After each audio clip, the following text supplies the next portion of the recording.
ইতালিতে হৃদয় বিদারক হত্যাকাণ্ডের শিকার হওয়া মাদারীপুরের রাজৈর উপজেলার প্রবাসী সাগরবালার মরদেহ শুক্রবার তার গ্রামের বাড়িতে পৌঁছেছে। মরদেহ আসার পর স্বজনদের আহাজারিতে শোকের ছায়া নেমে আসে পুরো এলাকায়। ইতালিতে সাগরবালার হত্যাকাণ্ড ঘিরে শুরু থেকেই নানা তথ্য সামনে এলেও অবশেষে তার হত্যাকারীকে গ্রেপ্তার করেছে ইতালি পুলিশ। জানা যায়, পাওনা মাত্র 100 ইউরো ফেরত চাইতে গিয়ে এই ভয়াবহ হত্যাকাণ্ডের সূত্রপাত। স্থানীয় সূত্রে জানা গেছে, সাগরবালার সহকর্মী ইউক্রেনীয় নাগরিক দিমিত্র একটি রেস্টুরেন্টে শেফ হিসেবে কাজ করতেন। সেখানে কাজ করতেন অভি নামের আরেক বাংলাদেশি, যিনি পাওনা টাকা চাইলে দিমিত্রর সঙ্গে বিরোধ সৃষ্টি হয়। এই বিরোধের পর ধারাবাহিক জটিলতায় দিমিত্রর সঙ্গে সাগরবালারও বাকবিতণ্ডা শুরু হয় এবং পরিণতিতে ঘটে নির্মম হত্যাকাণ্ড। ইতালি পুলিশ জানায়, কিচেনের ছুরি ব্যবহার করে সাগরবালাকে হত্যা করেন Dimitri.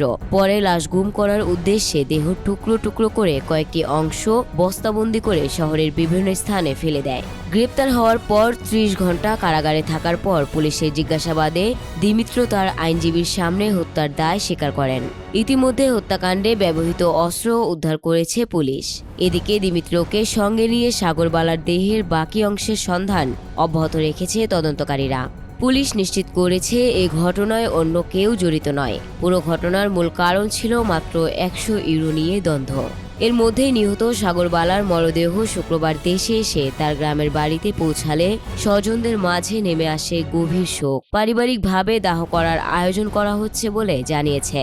Desk report, news Times.